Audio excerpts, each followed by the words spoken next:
Waikhong Da Maheiroi Amadi parents Singna Oja Watpagi Maiyokta Wakat Khongjang Chingsinkhre Manipur LEINGAKKI School ama oidiba Waikhong Government High School da HOUJIK Maheiroi Chaniga Humpurom MING CHANDUNA MAHEI TAMLABASU School asida NINGTHIJANA MAHEI masing TAKPI TAMBINABA OJA LEITABA Amadi HANNA LEIJARAMBA OJA KHARA ASIGI MARAKTASU OJA transfer THADOKKHIBADAGI School asigi Maheiroi Singna HOUJIK THENGNARIBA KHUDONGCHADABA kaya asi ATHUBADA LEINGAKNA AKHANNABA THORANG LAUKHATUNA OJA WATPAGI awabasi kokhanbiu haina School asigi lampakta Maheiroi sing amadi mama mapa singna Wakat Khongjang Chingsinkhre ngasigi Wakat Khongjang aduda school asigi SMC gi president Samjet Chabam achongna fongdokkibada Waikhong amadi akoibada khundaminariba si scheduled caste community oiba LEITABA masing henba lamdamni adubu angang sing asi lairik loina tamningi school asi chahi kyagi mamangdagi sithaduna lairurabani adubu lamdam asigi praja amadi SMC na kanna hotnaduna Lisingani kunmari kunmanga dagi mapung fana hingat hanaba hotnaduna lakli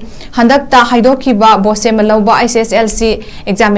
examination dasu Maheiroi mapan nasaruk yakibada tare na first division second division da pass tawduna ani khakna compartmentary lakibani hairi adubu laibak thiribadi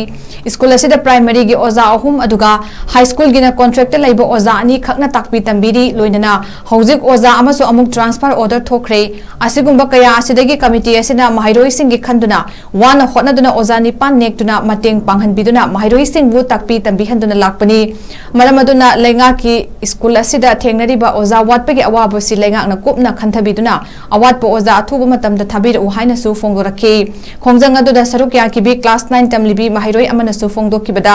school aduda infrastructure equipment gi award bidi kaya leidi adubu hena wari basi Oja Watpasini Oja masing su dabana class men khatpa ngamdabana ahoba kaya leidi masina Maheiroi singi punsi manghan gadore LEINGAKNA Maheiroi singi khanbiduna athubada award pa Oja sing tharakna ba hotnabiu Oja athubada tharaktrabadi Maheiroi amadi mama mapa sing punsinduna hena akan ba khongjang changsilagani haina su fongdoraki Mama mapa singi maikei degi su machabu school da thari basi mahai masing tamhananabani arembada makoigi matam manghananaba natte LEINGAKNA LEITABA Maheiroi singi punsi kanbiu mama mapa oiriba makoidi machagi asada hinglibani athubada oza thabiraktuna LEINGAKKI school asi kanbiduna Maheiroi singi punsi kanbiu hainasu LEINGAK amadi mari leinaba loisengi puning chingsilakli nakalamarom dasu pamri singi school aduda koina chatuna yengsilubada nupa macha singi toilet seasonaba yaramdaba thong yaramdaba school gi anauba building asi saba loisindana Maheiroi sing segaiba nongyuba kada mahitam lamba floor loina kai kibana ufulna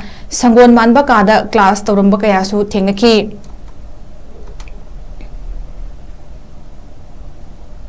School si khoi swai ji ayamba LEITABA leiba yam sedugas na yam nam leiba lamne adu oja si masing yam wat pa oja ji oja manga khakle aduna manga khakle ne khoi chhatra di ji khoi gi chani ge yakhai tari ki mathik le class 10 phawda leiba mayam si khoi gi leiba hogi sei da shwa khoi gi kan hona dana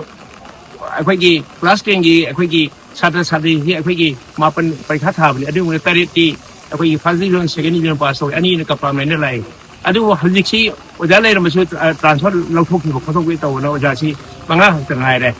aduna lei oja sing buat panina akhoi parents ni yam wajeri si ga nu angang ji lai tami ba pram pharo da phadra angang ji tungi lami wa ga angang sing si moi si chemada human resource development wa da drain moi ki jobam lai